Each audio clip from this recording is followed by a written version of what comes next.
retro WWF classics. I love it. Apollo Creed. Believe it or not, Apollo Creed. My daughter is actually watching Rocky IV in school.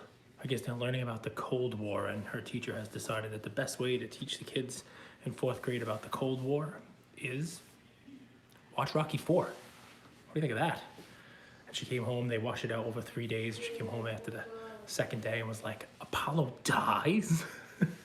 I must break you, exactly. Yeah, so it was, one of my favorites as a kid growing up. I love that movie. And yeah, and so now we got to watch, what's funny is she's watched Rocky 4 now and has never seen Rocky 1, 2, or 3. So we'll skip 5. Just forget that happened. Put that in a separate movie drawer. Rocky 5 goes in there, Godfather 3 goes in there. A couple movies that, we're just going to pretend were never made. Sort of like that Sopranos Saints of Newark thing that they made. Unneeded. Just throw it out. Just throw it in the garbage. We got some picks and plays today, guys. And if you scroll up into the chat, I already put a code for a Panini Digital for you guys who are joining early. First one in there. What's crazy about this is the code actually has the word crazy in it. We'll see who's the first one to find the code. Scroll on up and you'll get a NFL or NBA Prism White Sparkle NFT number to 8. Saints of Newark was amazing. Are you insane, Marino? That was garbage. That show was about as iconic as it comes, and that's what they come out with afterwards. That piece of junk that they came out with, ugh. I watched it on a plane, so bad. What's up, Ribbon Cards? Luke, scroll up. Ready, put one of these in here. Somebody's gonna get and let me know, whoever grabs that White Sparkle NFT number to 8, check in the chat, it's in there. And I got a bunch more also. Check this out, my kids got this cup from school. When you put ice in it, it turns blue. Pretty crazy. That's what I'm drinking out of today. What's up, Matt Porsche? Let's jump into it. I'll reward you guys, the first 14, 15 of you guys who come on in. We'll get the picks, get the plays. We'll have to run through them and see if Andrew, chimes in. If not, he's just a window. With the Panini app, so you can go, if you don't have the app, it's paniniamerica.net. Believe it or not, that is still their actual site, but it's also just, the Panini Direct is their app. You'll see it kind of looks like this, like a gold P. That's what the app's called on there. And I got a bunch more to give away during the show today. And we're not sponsored by Panini. Not at all. Don't get $1 from them. We don't do anything. You see it direct. Yep, Panini Direct. But we told them we do these shows. We told them we do football stuff, and they sent a bunch of codes. Told them we'll give them away. There he is. Luca Nation hits. We'll invite him in to co-host, and we'll get this thing going. We'll make sure we wrap this up in an hour today. It'll be a lot of fun. Are you sleeping 1 hour. still? There he is. What's up, dude? Hey, man, are you sleeping still? Sleeping? I've been watching the whole game. I watched the whole first half. I put my Mike Evans play in the chat for Luca Nation bonuses in our Discord in case anybody wanted to get early. One of my 5 props is Mike Evans, 64 yards over. He has 49 in the first half. So, jumped in nice and early, 8 o'clock, put that in there. Said, hey, anybody wants an early bonus? There you go. A couple people saw it. Peeps, did you add a little tagline, a little cageism in there? No cageisms. No cageisms. And also we got a little code in there with the word crazy. Right in the code. It's in there in the chat. We're loading up. We're having some fun. All right, guys. Props, plays, you name it. What'd you say? Then no small talk. Let's get right into it. Oh, you got some small talk? Go for it. It's been an interesting week, Cage. This comment has come up time and time again. I want to agree with Cage, but I got to agree with Andrew. That has been the topic of this week. If you look at our YouTube comments. For what? I mean, for the Nat Turner thing, for sure. For the PSA 10. Of course. I mean, I would agree with you on that, but that's the part of having a fun debate show. All right. So, let's get into it. So we'll get into it. We're having some fun. We got our props. We got our plays. We went 9-4 last week, guys. Moves our record on the season to 75-59-2 against the spread. 75-59-2 against the spread. Pretty damn good, I think. So, what are we gonna do here? What are we gonna talk about first? Do you have a game that you wanna talk about that's like, wow, we should talk about that one first? Should we You know, What's going to happen with Brady's $650 million that he gave to FTX? Is that did going he really? I don't think he really did that. I think that's the $600 million number is their total net worth. I don't think he actually gave $600 million. And as a matter of fact, I don't think he even gave him any money. I think he has like an ambassador deal with them where they gave him money, probably an FTT token, to do commercials and stuff like that. Like I don't think any of their real net worth is tied up into FTX. I doubt. and that FTX they probably made like 400, 500, 600 million when it was at the top, and they're counting that you lost over. Listen, I think that they got equity and cash from FTX. I don't think they put money into the deal. Yeah, Marino just says it right there. Same exact sentence, basically. I don't think that it's when they talk about these huge numbers, this $600 million. I'm pretty sure that's their combined net worth, by the way. Not how much money they quote had in FTX or how much money they quote lost in FTX. I don't think they lost anything in FTX at all. But it is bad. It's definitely a bad situation. Bad for the whole space. Their mark from FTX was also not put towards their assumed net worth. Yeah, so Marino knows. He knows. He knows. He's got some fun. All right, let's talk about the Chiefs because that's your favorite team, man. Marino likes the laundry tag. He has a bunch of laundry tags. He has a bunch of different stuff. You like the one-of-ones, just not the right one-of-ones. There's a one-of-one shield on PWCC's auction ending tonight. I mean, there's so many one-of-ones, but they don't matter really because none of them were actually ever really game worn by Patrick Mahomes anyway. So it's a lot of craziness. But they're playing the Jaguars today, right? So what's funny about this one, I love starting off with a game like this, right? Because what do you have this at, right? It's 9.5, it's 10, it's 10.5. You can look it up as I talk if you want, but you don't have to, right? I just want to make sure I'm fair with the people who are putting the lines out there. Because obviously if you can get this at 10, 10.5, it makes a big difference instead of 9.5, and you'll hear why in a second. You ready? You play this season out 100 times. 100 times. I think in most cases, the Jaguars are over 500 after 9 weeks. I've watched them play. I watched them play against the Raiders last week. I've watched them play. I've seen Etienne, start to mature as a player. I know you've become a fan of his. I've watched Trevor Lawrence not make huge mistakes. He hasn't made great plays, but he hasn't made huge mistakes. But they are 1-6 in one possession games after they rallied last week for a 27-20 win over the Raiders, which they were down like 17-0 in that game. Like the Raiders were beating them, and they showed a little heart in the game. 1-6 in one possession games, and that's after beating the Raiders last week. Prior to that, 0-6 in one possession games. I'm not saying they're a world beater or a playoff team. I'm just saying they're better than what they've shown. They're better than what their record says. Only 5 teams move the ball more consistently than Jacksonville does. They have a very balanced offense. Now, that's without a stud wide receiver. So Fourth, according to Action Network, and 11th in passing. Yeah, I mean, they definitely. So, what do you have the spreads at? I mean, can you find one where it's 10? Yeah, 9.5 is where I have also. That's a big difference, guys. This might be one where I would potentially buy that half a point or buy a point to get it to 10.5. And the reason why is I'm taking Jacksonville in this game, right? I mean, really, they are better than what they show on film. They're better than what they show on record. I would even say that, if you were living in Vegas and you had money to put down on a long shot, the Jaguars potentially making the playoffs might be decent money.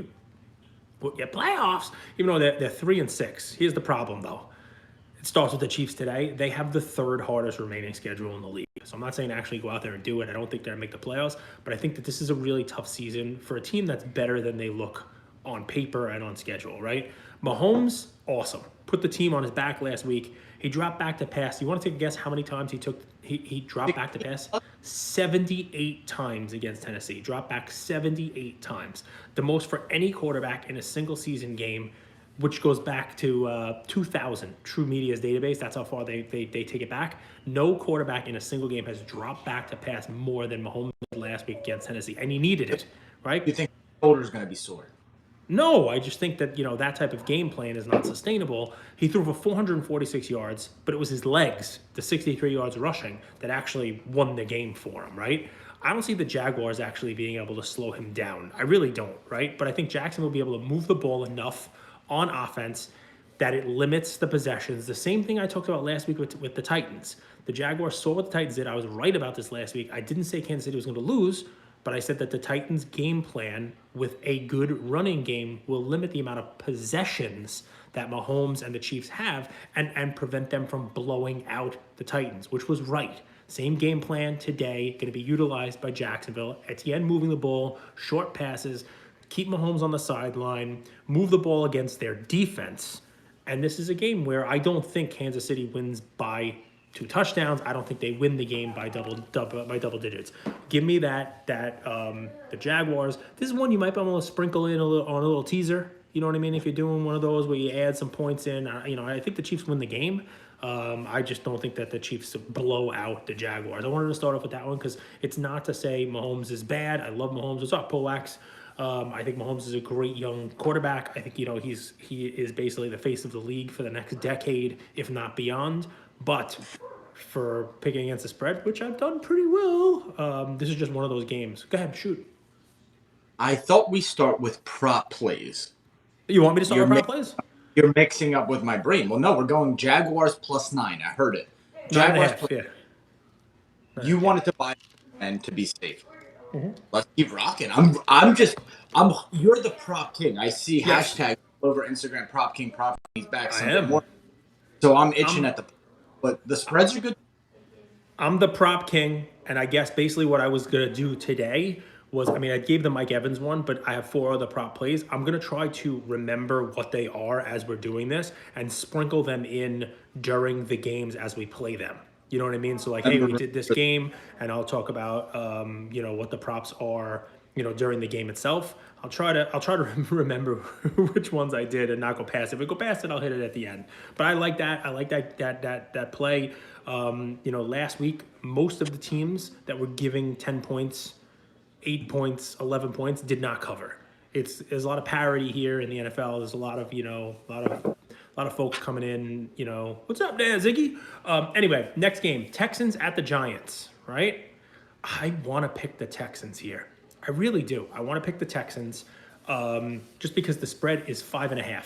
And while I think the Giants win, like this is a Giants team that's not really, dominating anybody. I think that the Texans keep this close. And one of my props is on the Texans because they run the ball, man. They really run the ball. And there's a rookie running back out there. If you care about running backs, if you care about cards for anybody other than QBs, most people don't. You talked about Jonathan Taylor last week, and people who have the potential to be like Jonathan Taylor. There's a rookie running back named Dameon Pierce. He's my prop, by the way. And I'll explain why, and I'll give you the whole prop in a second, right? Giants are coming off a bye. It's the reason why I'm going to go with them today, Matt Porsche, you're right.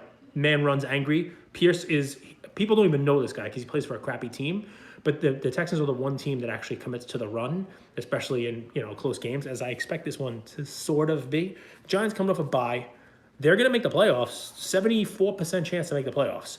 But this is a huge game for them because they are in a division with the Cowboys who are ahead of them and the Eagles who are ahead of them, right? So, getting a third loss for the Giants against the Texans, a team that they should beat, this is one of those where the coach actually comes into play. This is a well-coached team.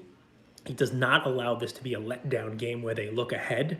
And I expect that, Dameon Pierce has a big game for the Texans. I expect to keep it close, but the Giants' defensive scheme is going to get after Davis Mills. I expect him to make a mistake. If you find a prop play on Mills having an interception and get good money on it, I'll bet you he throws a pick in this game. Maybe a sack, fumble, turnover. I think that the Giants move to 7-2 on the day. It's 5.5. I would have loved this at like 3. But I still like it at 5.5. My prop in here goes the other way. My prop is on Dameon Pierce, as we talked about, right? This is one of those Vegas hasn't caught up completely yet, but the line's high. It's over 77 rushing yards at BetMGM, and that's the same line at most places. Guys, this is weird, right? Pastor, you got him also. I'm surprised so many people in the chat have even heard of this guy, although the last couple of weeks he has made a name for himself in fantasy. Fantasy players know him. Sports card guys usually don't. It's just a name to look for, right? The last couple of years, the NFL is operating like crazy, right? But this year we've seen a little bit of a shift. In the past, if a team is trailing, they're going to start throwing the ball. That's what happens. But the Texans and this running back, Dameon Pierce, are one of the teams that go opposite that. They're always working to establish the running game. As long as they're not down by double digits, they're getting him the ball, right? Even if they're losing the game, they still want to establish a run game because it opens up the play action pass. Also, Davis Mills is just not that good of a quarterback, so you need the run game there. And I think that they think this kid is going to be great, right? So here's the thing, right? So he hasn't hit this 77 and a half. He hasn't hit the 77 and a half more times this season than he missed it, right? So that's why the number's a little bit funny. But 20 or more carries for him in 3 of his last 4 games. And he's made this mark in 5 of his last 6 contests, even though the team's only won 1 of those games. The Giants give up in the high 80s to running back ones. They give up over 100. They rank 24th against the run in the league. They don't blow anyone out.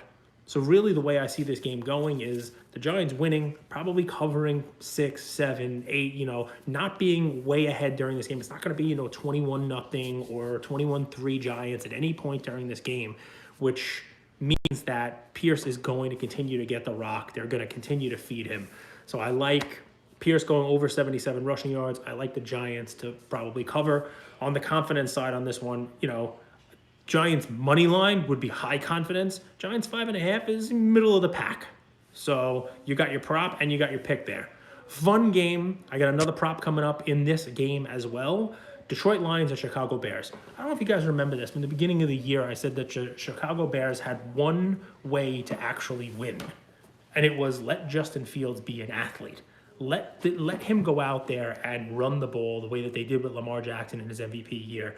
And they weren't letting him do it. They were forcing him to go into the pocket. They're forcing him to throw the ball. They're forcing him into something he's not. His throwing will come. Look at Jalen Hurts, right? He will develop a little bit of that once the weapon of his legs is out there, and defenses have to respect that, right? Southwest Labs, you may be right, and that is my prop, by the way. It's not just yards. I mean, I would slam yards and carries. So give me a second. I'll get there. Let's do the game, and then I'll give you the prop, right? In last week's loss to the Dolphins, Fields had the highest expected points added on scrambles of any quarterback in a single game over the past 10 yards. Meaning, when he scrambles, good things happen, right? You're expecting to get first downs. You're expecting to score, right? He's the fastest guy out there. I mean, 2 weeks in a row, he's been in the top 5, speed plays. He runs like 22, 23 miles per hour. It's really crazy, what the guy's able to do when he gets the ball. It's like a wide receiver, like a Tyreek Hill getting the ball in open field as your quarterback. It's very impressive. It's not a recipe for longevity in the league. It's not something that can be sustainable over time unless he develops an arm. So keep that in mind, guys, before you go and empty the Brinks truck buying Justin Fields cards as a quarterback. What he's doing now for the last couple of weeks and what I expect him to do today is not something that's sustainable over a long career. The quarterback investments are ones who can do a little bit with the legs and a lot with the arm, a la Patrick Mahomes, Josh Allen, those guys. Not 90% leg and 10% arm. So just be a little careful. But for a game, for a season, he could do great things. He looks like a special runner. I mean, he really does. And the Bears finally leaned into that. They really did the last week, and I think they're going to lean into it again. The past 4 games, the Bears are performing like a top 10 offense in efficiency. And it's because he scrambles. I was watching the game this morning. Geno Smith rolled out to the right. It's a 0-0 game. He rolls out to the right. It's 3rd and 4. The first down is there. He has it open, but he's not even thinking about scrambling to gain that 4 yards. He had it, right? There was a defender coming at him, but instead he throws to Lockett in double coverage and throws it at his feet and they have to punt. That's the difference now in the game, right? Your quarterback has to be able to scramble for that. If it was Chicago, Fields would have had that. Fields would have been able to scramble for that, and they'd be able to extend the drive. The Lions are coming off their 2nd win of the season. So it puts this line in a fun place because the Lions don't win. They're coming off their 2nd win of the season, but their offense has been unable to capture any of the early season magic they had. I don't think that they can fix anything on defense. They made Geno Smith look like Fran Tarkenton. You know who that is, Andrew? Sure. Give me this one. The Bears -3 in this one. I think Fields runs up and down the field today. What's the matter? What? Are you watching soccer? That was the dumbest shit I've ever seen in my life. What? Tom Brady fell down? No, He's they old. did Old this men play fall. drive. They did a shotgun snap to Leonard Fournette, and he runs. They did it maybe like 2 minutes ago. Fournette ran, but Brady was wide open on the side. So they ran the same play and threw it to Brady, but Fournette threw an interception. And Brady fell down. Huh? And Brady fell down. That's why there was an interception. Tom Brady fell, says That's- Ken Texan 77. Story break. So here is where I go, guys, and tripped him. Tom Brady fell. They tripped him. It's sad. Scored one touchdown in the second half. Hey, Southwest Labs, you know your Lions. Here's where I go, right? So Fields rushing yards is great, but I'm actually switching it up. BetMGM has a cool number that Fields hasn't hit, right? But he's going to hit it today. It's over 9.5 rushing attempts. They're finally going to lean in. Yeah, he did fall down. Look at that. They're finally going to lean into him running the ball, and it's going to be That's not the part of designed highlight of the offense. play is Brady falling down. Even if he didn't fall down, he's not out jumping a cornerback for a jump ball. So what's the highlight of the play? For not throwing an interception. Duh. Okay. All right. Fournette with that damn interception. I hate it. Listen, Chicago's quarterback, they're starting to let him run the ball. You know this. I said it early on. When they're struggling out of the game, they keep him in the pocket. The Lions offense is not going to blow anyone out. The Lions defense isn't going to stop anyone. So the recipe for the game flow here is there's no way that the Bears are being blown out in this game, which means that you're going to have Justin Fields running the ball. He's part of the offense. It's now part of what they're doing. Why this number is where it is at 9.5 rushing attempts is because he's only cleared the mark 4 times in 9 games. Normally, I like to find lines where somebody has cleared it 6 of the 9, 7 of the 9, and the number's wrong. I think the opposite is the case here. He's only done it 4 times in 9 games, but 3 of the last 4. And last week, you want to take a guess how many carries he had? Fields? Fields. 16. Yeah, 15. He had 15 carries. So 9.5 sounds like a wrong number because the Bears coaching staff, they have to just let the kid do what he does, right? I mean, let him be. He's the best running back they have. He's the best open field runner they have. Let him do his thing. The early season offense, they had him standing in the pocket, and he was getting destroyed. Also, some of those games, you remember, they had that Niners game where they were playing in the slop. You know what I mean? Like there was no offense in there. They would just hand the ball off and run, right? So he's not going to be a pocket quarterback. This defense is ranked 26th against the run. I think Fields is just going to continue running, and so the 9.5 is the way that I'm gonna go with this one. Remember- Deuce. Played Khalil Herbert, I think, right? Yeah, we did. Why not go just over on the Bears rushing total? Someone's going to hit it. They'll probably all hit it, maybe. I mean, you can, but remember, I did the over on Herbert, and it actually didn't come in because they switched over to Fields. Because believe it or not, whether it's Montgomery, whether it's Herbert, Or Fields. Fields rushing attempts is going to be there, is what I think. I understand what you're saying. I don't know what the line is for the total rushing yards, but if you could find the total rushing yards for the team, sure, I like that too. 140, probably 145, I'm guessing. Yeah, I like that too. I think this is, for me, I mean, look, the other part of it is they're going to put it in their offense, and Detroit is going to be looking to stop it. So Fields may not have 80 yards rushing, but he's still going to have 12, 13, 14 attempts to get there. They may actually tackle him for a couple of them, you know what I mean? But there's going to be designed quarterback draws. Like, the Bears watched last week's plan and said, okay, this works. Let's figure out a way to get him open in space and run the ball. So I think that you're actually going to see probably more than that 15, believe it or not. I think the 9.5 is pretty straightforward and easy on this one this week, guys. These are the ones that I look for. All right, Saints at the Steelers. What a fun game, right? I mean, this is just, it's an interesting one. And one that, if I could just pass and not pick, that would be great. But you have to pick it. These are just, this would have been Breeze against Roethlisberger in their prime, right? Instead, what do we have? We have Andy Dalton against Wilson Pickett or something. What's his name? Here's the difference. The Steelers defense is going to look very different than when we saw it the week before the bye, right? Pittsburgh is getting TJ Watt back potentially, but we could look that up. I don't know if he's going to be full strength if he's there. And they added William Jackson in at the trade deadline at cornerback. So I think the Steelers defense is a huge difference maker here. It's a very different defense than what we saw early on in the season. And what you watched with the Saints was they fell to 3-6 after just getting dominated by the Ravens on Monday night. This NFC South, it's an interesting division, right? I talked about it in a show this week. I think that this is Tom Brady's day to obviously fall down and let his running back throw an interception. But beyond that, it's his day to take control of a division that has all 4 teams under 500 coming into today. Can you believe that? All 4 teams. The NFC South's up for grabs, but I don't think the Saints are one of the teams that can do anything in this division. I don't trust the Steelers' offense, but I'm not taking Andy Dalton on the road against Mike Tomlin and a revamped defense. Give me the Steelers plus points. Steelers at home plus 1.5. This might be one if you can get a decent line, as Andrew likes to say, sprinkle. Throw some money on the Steelers' money line on this one. Steelers money line on this one.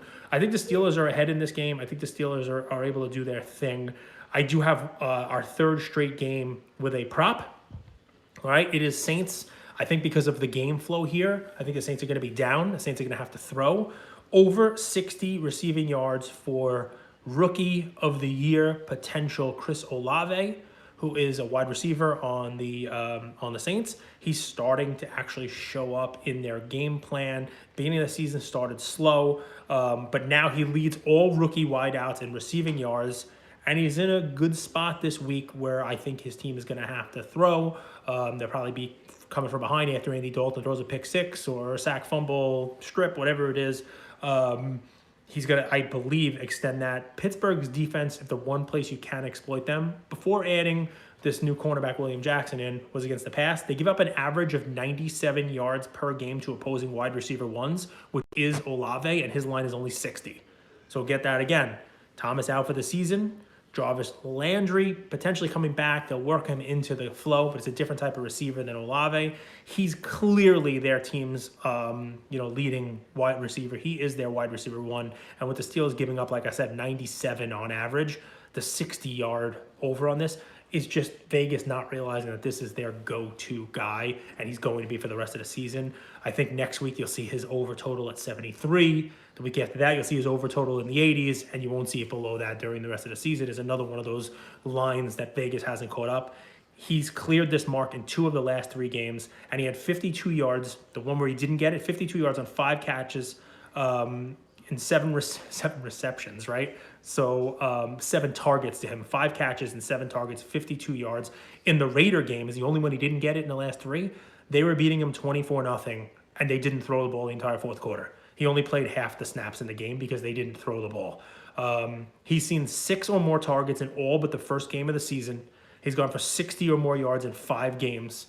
Since seeing just 3 targets in week 1, he's hit this mark in every game where he's played at least 60% of the snaps. When he's on the field, this number is too low. This is one to slam. Olave, 60 yards. He's going to get the over. Anyway, back to the games. I like this one. I really do. I mean, Olave he's going to amass targets. He's going to amass yards.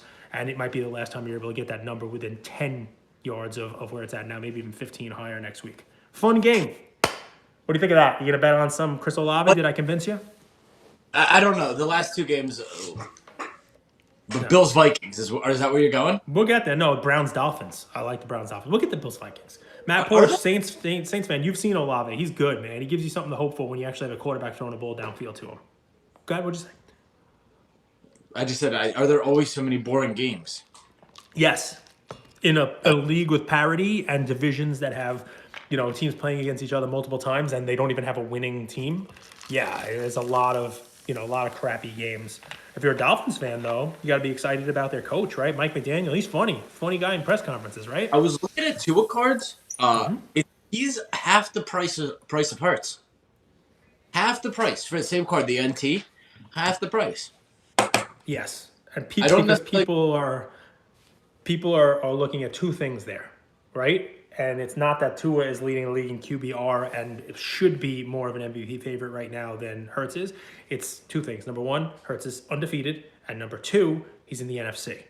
The gauntlet to get to a Super Bowl for him, playing meaningful playoff games and actually be there longer, is much easier than on the AFC side. Tua has a harder division, right? Not only is he not undefeated, but he's got Josh Allen in his division. He might not even be the best quarterback in his division. And then to get to a Super Bowl, who does he got to get through? That entire gauntlet of Josh Allen, forget about Herbert, Mahomes, et cetera, right? So you have that whole AFC gauntlet, whereas in the NFC, what do you have? An under 500 right now, Tom Brady, Aaron Rodgers, Dak Prescott. So that's why Hurts' cards are where they are. I think temporarily so. But I love it, man. I didn't think I'd be saying this, but we're actually seeing a better version of Tyreek Hill this year than we saw in Kansas City. He's fantastic, man. I mean, he's just very, very good. And Tua, very efficient. You know, the windup is still a little slow, but when you have those wide receivers out there, and McDaniels, man, he's a smart guy. He's scheming up plays. He's playing to Tua's strengths and playing to his wide receiver strengths, and he basically maximizes the talent he has on his roster. I mean, you and I have talked about coaching, you know, pretty often, and I don't think that it really matters as much. But in this instance, it does. You can tell that he's putting in a game plan that maximizes Tua to Tyreek and Tua to my other prop of the day, which is Jalen Waddle, which I'll get to in a second. And we finish the props during the games. You gotta love it, right? They do need to manage the clock better. Highline Social, that's 100% right. But, you know, first year coach, new team, you know, quarterback who's hopefully going to play Highline the full season. Austin said that Tua's going to win an MVP in the next 4 years, and He should win it this year. If he keeps doing what he's doing right now, he's leading in QBR. If he doesn't win it, he'd be the first quarterback to lead in QBR and not win the MVP in many, many years. But we'll It's see what happens. of 7 games. It's what? 10 games in. We also have Yeah, 7. there's a lot of games. We'll see what happens, man. We'll see what happens. I like the Browns here. I got to tell you, all this talk about Tua, I like this stuff, right? But what's going to surprise people, the Browns are actually 4th in offensive efficiency per drive. If you'd have told me before the season that Cleveland's going to be 3 and 5, I'd assume the offense without Deshaun Watson was a mess. But that's not really the case. The offense is not that bad. The Browns' defense is. I don't think they're going to slow down Miami's offense, but I think they're going to be able to run the ball on Miami's defense. I do. I think they're going to put up points. I'd be curious what the over-under is on this one, because I'd be betting on the over. And while Andrew checks that, I'm going to give you my prop play. We'll roll right into Mr. Jalen Waddle on this. What are we watching? Another turnover and Tampa Bay getting the ball back. Jalen Waddle's number. We've hit on Waddle twice already this season. We're going to go back to the well for a third time, right? You got to trust the guys who have been treating you well, right? Instead of searching for players that might be doing something else. This is a guy who, when the number comes down low enough, I'm going to hit it every single time. You know, on the season when Tua is at quarterback, because remember, there were some games that Tua was out, right? Tua and Waddle, we know, college teammates. You've heard me talk about this from a prop play before. When Tua is at quarterback, Waddle is a huge weapon, right? In games fully quarterbacked by Tua. Not the one where he got taken out, not the one where he wasn't playing. That's 6 games on the season, all right? 6 games where Tua started and finished the game. Everybody understand that? In 6 games, Waddle has cleared the 68.5 6 times. So That's the reason why this number, what'd you say? That's definitive. That's pretty definitive. Doesn't mean it's going to happen 7-7, but it's a pretty good number here. That the reason why this is low is because people look, oh, Waddle, some games he's there, some games he's not. No. When he's got Tua starting the game and Tua finishing the game, he hits over 68.5 yards. All right. He cleared it against the Vikings also with Skylar Thompson under center, which means he's done it in 7 games. He even did it with Skylar Thompson quarterbacking. The Browns are in the middle of the pack against wide receivers this year. They're giving up an average of 147 yards per game to each opposing wideout, although they're 18th in defense against the pass. The Dolphins' passing game runs through Waddle and Hill. 170 targets between the two of them compared to 142 for the rest of their roster. Waddle's going to find this line very easily today. It's minus 115 at DraftKings, 68. He'll go over 68. I could see him doing this early third quarter. All right, 68, nice and easy. You want to talk about the Vikings? So for the game, what was the over/under in the game? On the Vikings game? No, the Dolphins-Browns game. You were looking for me while I did that prop. Dude, I didn't look it up. I can look it up right now. Over under 49. Like, this game is going to go into the 50s easy. 49.5, Vokey. I like the over on this one. I think the Browns are able to score. What's amazing about it is, from a confidence level on the pick, the over I'm pretty high confident on. From a pick level, the fact that it's 3.5 is actually pretty important. The Dolphins have been that weird Vikings-like team that they play well, their offense is good, but their defense lets other teams hang around. And then they have to, squeeze one out in the end. Tua's got to come up with a drive. They got to win by a field goal, or they hang on at the end, sort of like last week when it happened against the Bears, right? And, and everybody came back and it became a field goal game. If you told me right now this is a field goal game again, I'm not going to be surprised. That's why the spread being Browns plus 3.5. I'm picking the game. I'm going with the Browns plus 3.5. I love what the Dolphins are going to do. If the Browns happen to find a way to be in the lead, that even helps my Waddle play a little bit more. But give me the Browns plus 3.5. Now we get to talk about your favorite one, right? The Vikings at the Buffalo Bills, right? Tough one to pick, right? Because we don't know what we're going to get out of Josh Allen with his elbow injury, right? You know, you saw him at the end of the game. You know, he was rubbing his elbow. You know, his elbow was a little bit injured. You know, I don't know that Buffalo is favored by more than a field goal if Case Keenum is quarterbacking in this game. What do you think? No. I thought this line was insane. I don't think Buffalo is that good. I think they're trading on smoke and mirrors and a lot of flash. I love the Vikings here. I think the Vikings win this game. I mean, this one I went back and forth on, right? I went back and forth on because you got the Vikings getting more than a field goal. And again, Buffalo, it's an interesting play. It's at Buffalo, right? The Vikings are never really good in, you know, the cold weather. They're better in their own dome, right? And last year, the Vikings got lucky on some one score. What? What are you? Oh, a face mask. You're watching the game. Always distracted on Sunday mornings. I thought it was soccer. So here you go. People want the live reaction. God, you can give it. I'm not watching this, so I can't tell what you're doing. I don't know what you're yelling about. You're composing a symphony, man. I could let you go for 15 minutes. You'd monologue. You'd be good.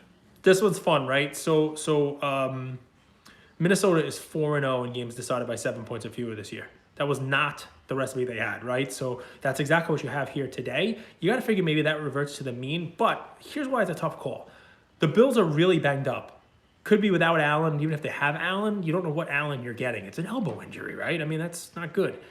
Keenan still would come in the game with a lot of talent around him. I mean, that guy Diggs can play. You know, they have decent running backs.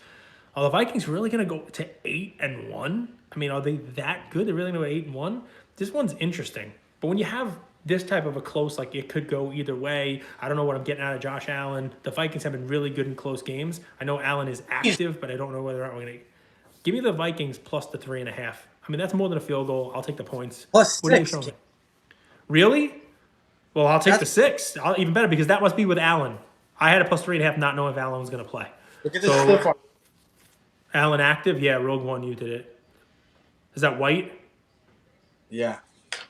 Yeah, I mean, listen, Rogue One, you're right. If we can get this up to 6, 100% the Vikings, because even with Allen active, I think you're right. I think they're going to lean on the running game. They're not going to look to blow anybody out. It becomes a, like a possession type game. And, while the Bills could win the game, I think it's going to be a close game. I think the Vikings could win the game also. Yeah, obviously, we have a lot of lines that we've used in the last 2 years that we've done a podcast, but one of them is making fetch happen. And you see it all the time. I swear to God, they're trying to make fetch happen. Josh Allen. He's good, but they're trying to act like this is some kind of, I don't know.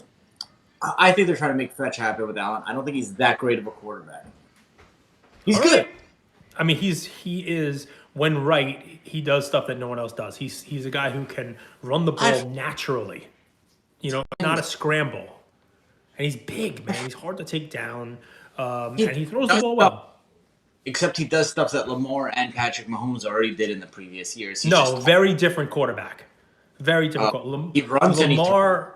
But it's different. Lamar is a scrambling quarterback. Lamar doesn't have the same arm. He's actually gotten better this year, but Lamar is more of an athletic, scrambling escape artist. Mahomes is closer, definitely. But he's not a statue. He's not somebody who's going to take as much punishment as Josh Allen is. He runs the ball like a running back. It's a weird combination that he has to be as big as he is, as mobile as he is, and also have a cannon for an arm. Mahomes he's the closest comparison, definitely. I think Mahomes does a lot of things better. Right. I don't understand the benefit of because he's big, getting tackled as a benefit. That doesn't make sense. It's he's big, so he could take hits. So you can say, look, Mahomes, okay, what's he do? It's just the Mahomes and Lamar have done it first. So you're showing your Mahomes bias because Cam Newton and RG3, they did that before these guys did. But the difference is, and here's where the size comes in. Newton could take a hit, but he couldn't throw the ball for shit, right? RG3, He couldn't take a hit, right? That's why it lasted 2 years. He was injured all the time. Josh Allen is the first one with potential to be able to throw the ball accurately downfield and be able to take hits from a defensive back and be able to do it over a long term. Mahomes can't take those hits. With potential, but Yeah. he's hit like 15 times and he's already injured. So it's like, Well, he got hit in the arm, and you're right. Listen, dude, this is but it's not about making it happen. I'm with you on this. You know how many Josh Allen cards I own? None. I don't have a single Josh Allen because the prices are too high, especially this year. But that's why people are on Josh Allen. Same. I mean, that's why they liked Herbert. I mean, they like these guys who can actually, be mobile. Mahomes, it just looks like. I don't know what he's doing out there. I don't know if he knows what he's doing out there. He does it differently. But he's also not. He's not built like Allen. If I'm a Mahomes investor, I'm nervous that one of the scrambles, one of the things that he does, he goes out there and just takes a shot the wrong way. And why would you out there? One more pass, literally one more pass to Mike Evans. All right, go ahead. Why Evans doesn't have he hasn't been thrown to in the third quarter? I'm not watching. 54 yards. He needs Okay. 11. They'll get him. Yeah, they'll get to him. So we got a couple more games, right? We get the Broncos at the Titans. You guys saw I was all over the Titans last week. I love the Titans team. But every week is a different week, right? I love Derrick Henry. We picked Derrick Henry to go crazy. Mike Vrabel showed on Sunday night he's capable of doing more with less, right? The Titans were without a passing game. Still pushed the Chiefs to overtime on the road. Unclear whether Tannehill's coming back. I guess we'll see that. We'll see what winds up happening with Tannehill. If not, it's Malik Willis once again. I am not a Malik Willis believer. Not this season. I mean, people can turn things around. People can get better, but I'm not. I from what I've seen from Willis, I don't think he can make NFL throws. Not yet. And the Broncos, they won in London against the Jaguars before last week's bye, right? So they haven't played. They're getting healthy. Denver's defense second, but the Broncos traded away Bradley Chubb at the bye. They'll now have to find a pass rush from somebody else. I don't know who it's going to be, right? This is going to be. What are you saying? Or are you just making snot noises? I sneezed. Okay, God bless you. This ugly. I'd love to know what the under is on this one. Seriously. Don't have a feel which way it's going to be. Captain Great. Whoa. You sneezed your phone onto the floor. Give me the Broncos plus 2.5 points on this one. I like the Titans. I don't know where they're going to get their offense from. Look, Andrew fell. That's where he sleeps, everybody. That's right. So. You just got a glimpse into where Andrew sleeps. Comforter, now it's like the size of a baby. Oh, it's okay. Nice vacuum, brother. Southpaw. Living the dream. There he is. Well, listen, he does not get away from his phone. He does mystery packs. He does shows. He can't even I'm surprised there's not like a porta potty over there. He doesn't have time to go to the bathroom. But they're too stressful. Yeah, I agree with you. But you tried. It's all part of the education. It's all part of learning. You're the Don Kelly of the hobby. That's good. Colts at the Raiders. I'm just done picking Raiders games. Last week I went against them. I said the Jaguars are going to beat them. And in the first half, Ian was making fun of me. Ha ha, look, the Raiders are going to win. Why would you pick the Jaguars? What's wrong with you? You're going to lose twice. And then he's at the Jaguars. He's yelling from him. He's like, no, I didn't. I didn't make fun of you. He didn't. I was just telling that for the story. Colts at the Raiders. I hate picking the Raiders, man. I hate picking the Raiders because when I pick the Raiders, they find a way to lose. But what a week for the Colts, right? They went from Matt Ryan and Frank Reich to Sam Ellinger and Jeff Saturday. I mean, come on. First-time play caller, assistant quarterback coach, Parks Frazier is their offensive play caller. First-time head coach, Jeff Saturday, and a quarterback making his third career start in the game. I don't think the Colts get the bump that some teams get from an in-season coaching change. I know Andrew likes to talk about that. It's one of his favorite topics. You got a new coach, and boom. But Frank Reich was liked by his players. Normally you get that bump when it's like, a coach that they hate. He's not playing call. He's not, calling the right plays. He's not using the right quarterback or whatever it is. I mean, this was kind of a surprise. I mean, it wasn't like he was doing a great job, but they liked him. Like he had control of the locker room. Shoot. Right now.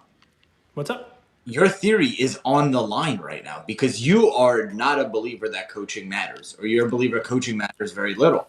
So you bring in Saturday has no coaching experience. Yep. Yeah, it's an interesting thing. I'm going with the Raiders in this game, and I think Josh McDaniels should be fired. And let me give you a stat that I think is hilarious. You ready for this one? Peyton Manning's on. Here you go. Ready for the stat. The number of games the Raiders lost after leading by 17 or more points in the 628 regular season and playoff games before Josh McDaniels arrived. You want to take a guess? How many times the Raiders have lost after leading by 17 or more points in 628 regular season and playoff games before Josh McDaniels arrived? The answer is 3. When they had a 17 or more point lead, that shouldn't be so surprising. If they've been up by 17 or more points, they close out the games. And in the 628 games before Josh McDaniels arrived, they've lost 3 times when they were up by 17 or more. The number of games the Raiders have lost after leading by 17 or more in the 8 games with Josh McDaniel as head coach? 3. 3. Yep. What the hell is going on over there? How do you get out to that big of a lead and then just... I mean, look, that's horrible. Bad luck. Coaching has been an issue for the Raiders since John Gruden left, and they didn't even change the playbook. And then they met him in the Super Bowl, and he knew what play was being called before we called it because we were running his offense. Thank you, Callahan, in 2002. We're horrible. Go ahead. Good coaching because they were out to 17-point leads in 3 games that they should have won. So what Andrew is saying, without actually saying it with statistics, is Vegas is a league worst 0-5 in games decided by 7 points or fewer this season. Means that they could just as easily have 5 more wins than they have on the chart. Just like the Vikings, who are looking to go 8-1 today, are undefeated in their 1-point games. The Raiders are the exact other side of the equation. It is a luck thing. Funny, Las Vegas. It's better to be lucky in Vegas than good, and they have been bad and unlucky. But I think that might change today. I think everyone's going to be on the Raiders here. I usually like to avoid that, right? I usually like to avoid, that Colts situation. You think they'll find a way to come out, but I just think 5 points is just not enough here. I think the Raiders find a way to just beat up on the Colts. I don't know where the Colts get their scoring from, and I think this might be one of those games where the Raiders get ahead and stay ahead. So give me that Raiders -5. Fun game for today. You ready for this one? The Cardinals at the Rams. Cardinals at the Rams. You got to lean on this. I had the Rams last week, starting to take a step forward against Brady, and Brady's fourth quarter drive actually wound up, I counted as a loss for myself, right? Because I had the Bucks -2.5, and they wound up winning by 3. A lot of people had it. Bucks had to win by 3 and counted it as a push. I try not to cheat with you guys on my numbers. When we gave the play, it was 2.5. So I count it as a loss, but I think the Rams, were in control of that game until the very end when Brady pulled the old Brady magic out of a hat. That's the way betting goes, though. I think the Rams look good. Sean McVay announced on Wednesday, though, that Matthew Stafford was in the concussion protocol. So I don't know what's going to wind up happening here. I think he is going to, R.W. Culverhouse. He's undecided, right? So Stafford's out there. John Wolford is the likely starter if Stafford can't go, right? Last week's loss to the Bucks, we talked about it. It was like, that was the season, and it was a potential season ender for the Rams, right? They're 30th in efficiency per drive, ahead of only the Steelers and Colts. They've been outscored by 42 points on the season, which puts them 27th in the league in plus-minus. But the Cardinals, every week we talk about them, as dysfunctional as it gets, right? Aaron Donald, don't forget about me type of game. I think I think the story is going to be at the end of this game, like Aaron Donald had 4 sacks, 3 passes batted down, and he breaks Kyler Murray's leg. It's just going to be one of those games where, you're going to know that man's name.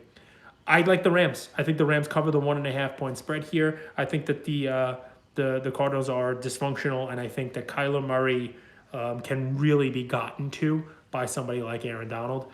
I think the Rams are just a better team no matter who's quarterbacking back there. So give me the Rams -1.5.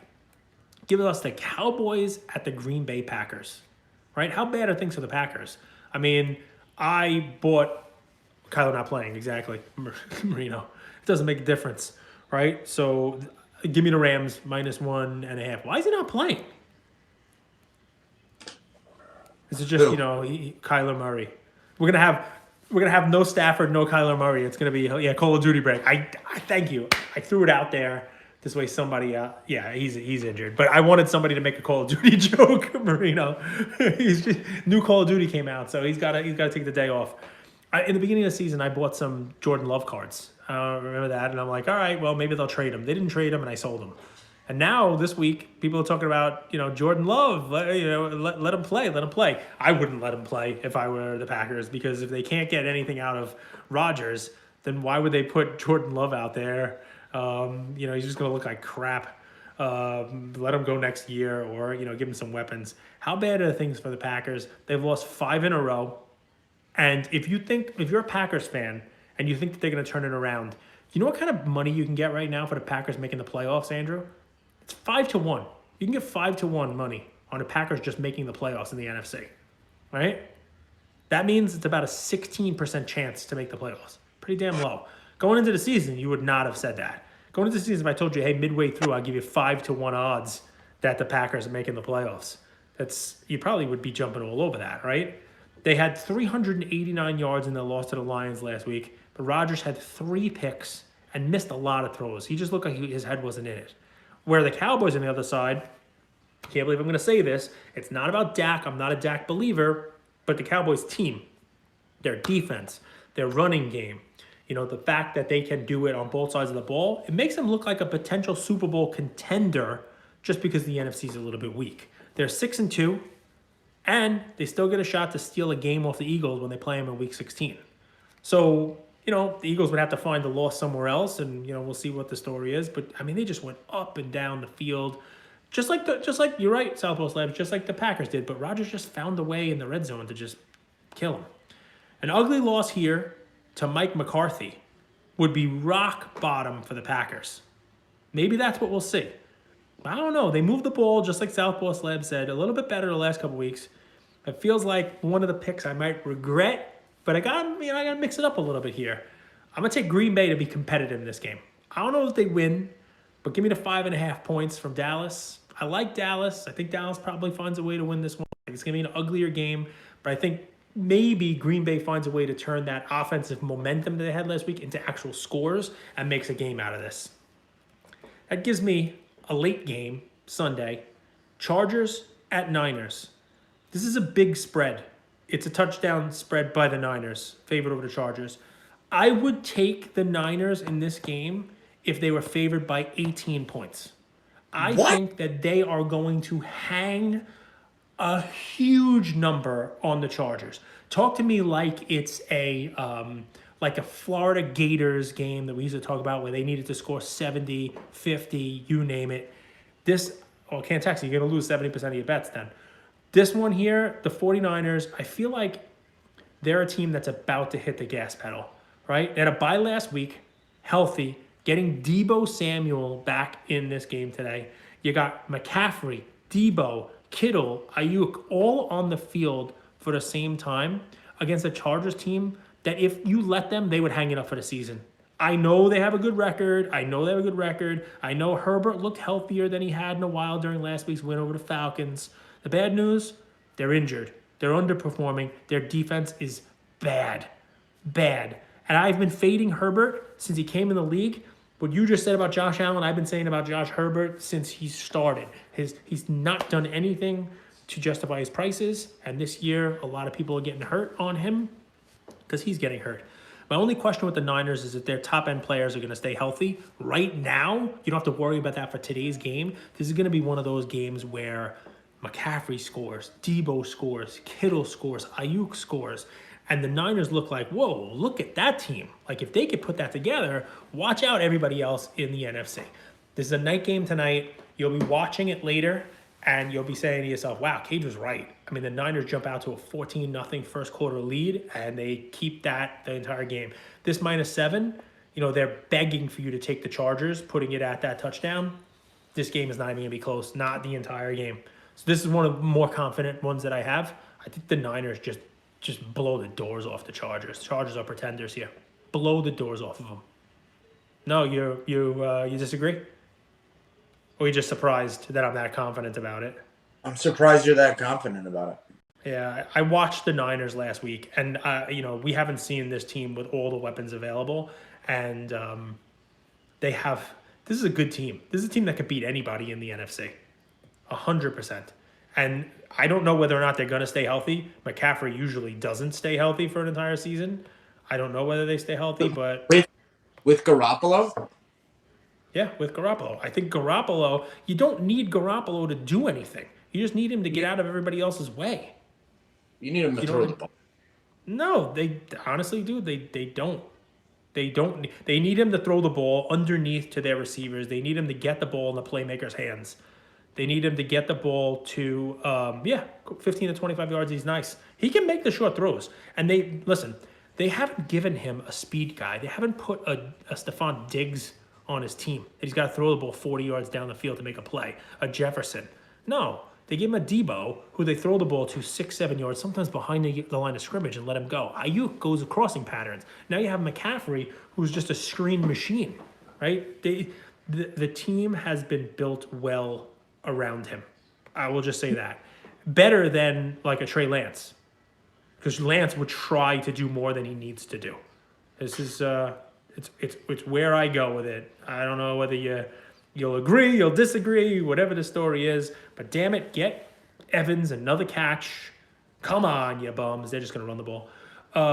That leaves us with just the Monday night game, guys, to finish it off, and we'll get into that and let you guys get on with your day. It's the Commanders at the Eagles. This is not a story of whether the Eagles win. It's just whether they win by enough to cover this spread. This is the deal. Eagles are favored by 10.5 points. I think they cover that. When these teams faced off in week 3, the Eagles took a 24-0 lead into halftime and never looked back. They kind of turned off the offense, and the Commanders were only able to score 8 points in the second half, and it was a 24-8. I don't think that the Eagles do that now. They sacked Carson Wentz 9 times in that game and hit him 17 times. Heineke, I think, is actually better than Wentz. All right, he's definitely better when there's pressure. He's better out of a structured offense. But the Eagles have a huge advantage with their pass rush. And on the other side of the ball, I'm not a huge Hurts fan, just like I'm not a huge Jimmy Garoppolo fan. But when you put the right weapons around people, the Eagles offense hasn't had a bad game the entire year. Devontae Smith had 8 catches for 169 yards the first time they played. So you want to look for a guy who's going to have some success? Take a look at him, because they really didn't even go out there and kill it in the second half. They kind of turned their offense off, and he still had 8 catches for 169. Look at Devontae Smith's numbers for potential prop. On the season, Hurts ranks first in completion percentage, which takes away drops, spikes, throwaways. That's actual completion percentage. It's Pro Football Focus. They do an adjusted completion percentage. He'd be number 1. The Eagles' offense is 3rd in efficiency per drive, behind only the Bills and Chiefs. It puts them up there. It's why right now Vegas has a minus 125 line to bet that the Bills, Chiefs, and Eagles, one of those 3 teams wins the Super Bowl. It's basically even money. You can get the field. You can get the field at even money to pick anyone other than those 3 winning the Super Bowl right now.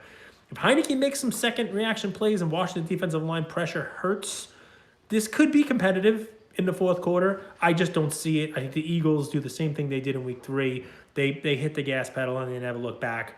I don't think there's any reason to doubt the Eagles in this game, and I think they cover that 10.5. And there you go. Lets us leave by 12 and allows us to watch the Buccaneers hopefully just throw one to Evans and get me my over. I'll be very angry if he has 50 yards in the first half and then they don't even throw him a ball in the second half. But it happens in life, guys. It happens in life, and it wasn't one of the props I gave you on this show. So here we go. Thanks, Southwest Labs. We appreciate it. A little fast, because a lot of games are on bye, right?